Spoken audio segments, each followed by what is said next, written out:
नमस्ते दोस्तों। आज हम एक बेहद दिलचस्प सफर पर निकलने वाले हैं। एक ऐसा सफर जो हमें भारतीय इतिहास के 5000 सालों की गहराइयों में ले जाएगा। हम बात करेंगे उन महान साम्राज्यों के उदय की, युद्ध के मैदानों में रची गई चालाकियों की और उन विद्रोहों की जिन्होंने असल में आज के भारत की नींव रखी। तो बिना किसी देरी के इस ऐतिहासिक विश्लेषण की शुरुआत करते हैं। सबसे पहले एक बहुत ही बुनियादी सवाल पर गौर करते हैं। आखिर कैसे प्राचीन अग्निवेदिकाओं वाली ये शांत सी भूमि दुनिया के सबसे बड़े साम्राज्यों का युद्ध मैदान बन गई? आज के इस एक्सप्लेनेर में हम सिर्फ तारीखें याद नहीं करने वाले हैं, बिल्कुल नहीं। इसके बजाय हम उन कारणों को समझेंगे, उन कड़ियों को जोड़ेंगे जिनसे ये साफ होगा कि सत्ता का ये खेल आखिर खेला कैसे गया। तो चलिए अपनी कहानी की शुरुआत करते हैं हमारे पहले पड़ाव से, कालीबंगा, यानी हमारी प्राचीन सभ्यता की एक शानदार शुरुआत। राजस्थान के तपते हुए रेगिस्तान से हमारी ये कहानी शुरू होती है। साल था 1953, जब अमलानंद घोष जी ने हनुमानगढ़ जिले में घग्गर नदी के किनारे इस ऐतिहासिक शहर को खोज निकाला था। कालीबंगा की सबसे खास बात जानते हैं क्या है? यहाँ पूर्व हड़प्पा और हड़प्पा दोनों ही कालों के निशान मिलते हैं। और तो और यहाँ लकड़ी से बनी नालियों का एक ऐसा कमाल का सिस्टम था जो पूरी सिंधु घाटी सभ्यता में कहीं और देखने को मिलता ही नहीं। अब बात करते हैं कुछ ऐसे तथ्यों की जो दुनिया में पहली बार यहीं देखने को मिले। सोचिए, दुनिया का सबसे पुराना जूता हुआ खेत यहीं था, जहां एक ही वक्त में चना और सरसों दोनों उगाए जाते थे। यहां मिली 7 अलग अलग अग्निवेदिकाएं इस बात का सबूत है कि उस दौर में भी धार्मिक कर्मकांड कितने अहम थे। लेकिन शायद सबसे हैरान करने वाली बात यह है कि इस शहर की दीवारों पर दुनिया के सबसे पहले दर्ज किए गए भूकंप के निशान मौजूद हैं। एक ऐसा जलजला जिसने इस बेहतरीन सभ्यता को अंदर तक हिलाकर रख दिया था। प्राचीन काल की इस कहानी के बाद अब हम समय के पन्ने पलटते हैं और पहुंचते हैं तराइन और दिल्ली सल्तनत के उस दौर में जब भारत में तुर्क शासन ने दस्तक दी। उत्तर भारत में जब एक शक्तिशाली साम्राज्य का अंत हुआ तो जो एक खालीपन आया उसने मध्य एशिया के आक्रमणकारियों को अपनी ओर खींचा। हमें अक्सर लगता है कि मोहम्मद गौरी का हमला बस अचानक से हो गया था, लेकिन असल में ऐसा नहीं था। ये एक बहुत ही सोची समझी रणनीति का हिस्सा था। 1175 में मुल्तान से शुरुआत करने के बाद 1178 में गौरी को गुजरात की रानी नायिका देवी से करारी शिकस्त मिली, पर वो रुका नहीं। उसने अपना रास्ता बदला, पंजाब पर कब्जा किया और 1191 में भटिंडा पहुंच गया। अब चौहानों से सीधी टक्कर होना तय था। और फिर आया इतिहास का वो सबसे बड़ा मोड़, तराइन का युद्ध। 1191 के पहले युद्ध में राजपूतों ने ऐसा शौर्य दिखाया कि गौरी को बुरी तरह घायल होकर मैदान छोड़ना पड़ा। लेकिन सत्ता की चाहत इतनी आसानी से खत्म नहीं होती। ठीक 1 साल बाद 1192 में गौरी वापस लौटा।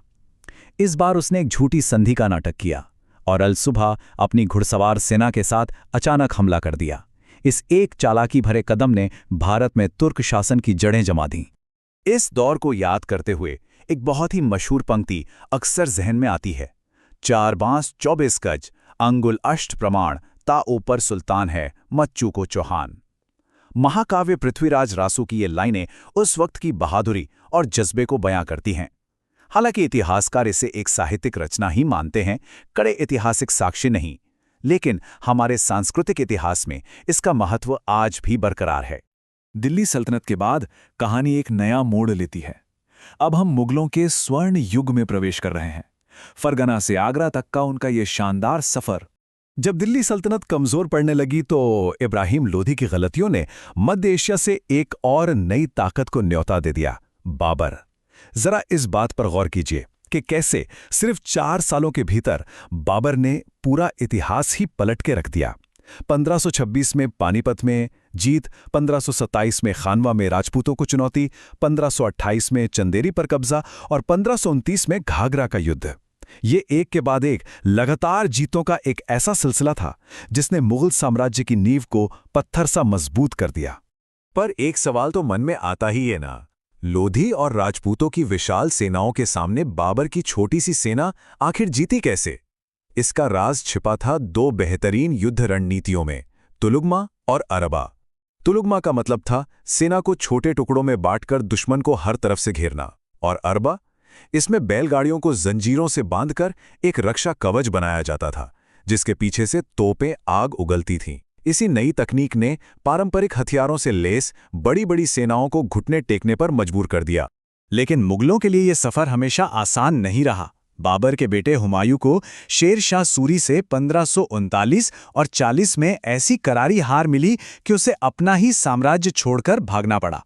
ये वो वक्त था जब सूरी साम्राज्य का परचम लहराया। पर हुमायूं ने हिम्मत नहीं हारी। शेर शाह की मौत के बाद उसने मौके का फायदा उठाया और 1555 में सरहिंद का युद्ध जीतकर मुगलों की सत्ता को एक बार फिर से वापस हासिल कर लिया।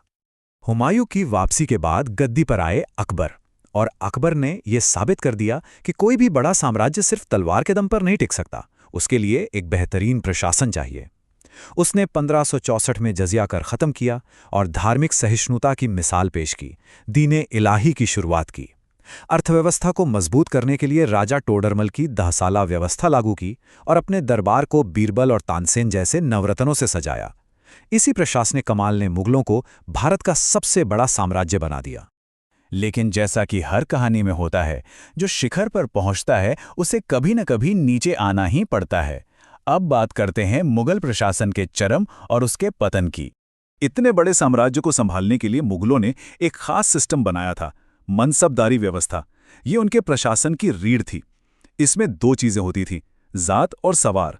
जात से किसी भी अधिकारी का रुतबा या वेतन तय होता था, और सवार ये तय करता था कि उस अधिकारी को अपने अधीन कितने घुड़सवार सैनिक रखने होंगे। इसी कमाल के ढांचे ने इतने सालों तक मुगलों की सत्ता को एक डोर में बांधे रखा था। पर इस ताकतवर इमारत में दरारें कैसे आईं? इसकी शुरुआत मुगलों के अपने ही स्वर्ण युग से होती है। जहांगीर के दौर में सत्ता का नियंत्रण धीरे धीरे नूरजहां के हाथों में जाने लगा। फिर शाहजहां का वक्त आया, जब ताजमहल जैसी बेशकीमती इमारतें बनी, लेकिन खजाना खाली होने लगा। इसके बाद 1658 में औरंगजेब एक बेहद खूनी संघर्ष के बाद गद्दी पर बैठा। जब 1707 में औरंगजेब की मौत हुई तो ये विशाल साम्राज्य ताश के पत्तों की तरह बिखरने लगा। इस बिखराव की सबसे बड़ी वजह बनी औरंगजेब की कुछ बहुत ही सख्त नीतियां। उसने 1679 में गैर मुस्लिमों पर फिर से जजिया कर थोप दिया, जिससे आम जनता में भारी गुस्सा भर गया। दरबार में संगीत और कलाओं पर रोक लगा दी गई। और जो सबसे बड़ी भूल साबित हुई वो थे दक्कन के लगातार युद्ध। इन अंतहीन लड़ाइयों ने मुगल खजाने को तो निचोड़ ही लिया, साथ ही उनकी अजेय सेना को भी पूरी तरह थका कर रख दिया। इन सारी चीजों का नतीजा ये हुआ कि केंद्रीय सत्ता बिल्कुल ही लाचार हो गई। अब सैयद बंधु जैसे ताकतवर वजीर जो चाहते उसे गद्दी पर बिठा देते। हालात इतने बुरे हो गए कि 1739 में नादिर शाह ने आकर दिल्ली को बुरी तरह लूटा और बर्बाद कर दिया। और इसी खालीपन का फायदा उठाकर मराठे, सिख और दूर से आई ब्रिटिश ईस्ट इंडिया कंपनी ने अपनी जड़ें फैलानी शुरू कर दी। मुगलों के अंत ने एक नई ताकत को जन्म दिया और इसी के साथ सुलगने लगी एक नई बगावत की आग, 1857 का विद्रोह। अंग्रेजों ने मुगलों की जगह तो ले ली, लेकिन उनका राज भारतीयों के लिए एक बुरे सपने जैसा था। विद्रोह की इस आग में घी डालने का काम किया लॉर्ड डलहौजी की एक बेहद क्रूर नीति ने, जिसे व्यपगत का सिद्धांत या डॉक्ट्रिन ऑफ लैप्स कहते हैं।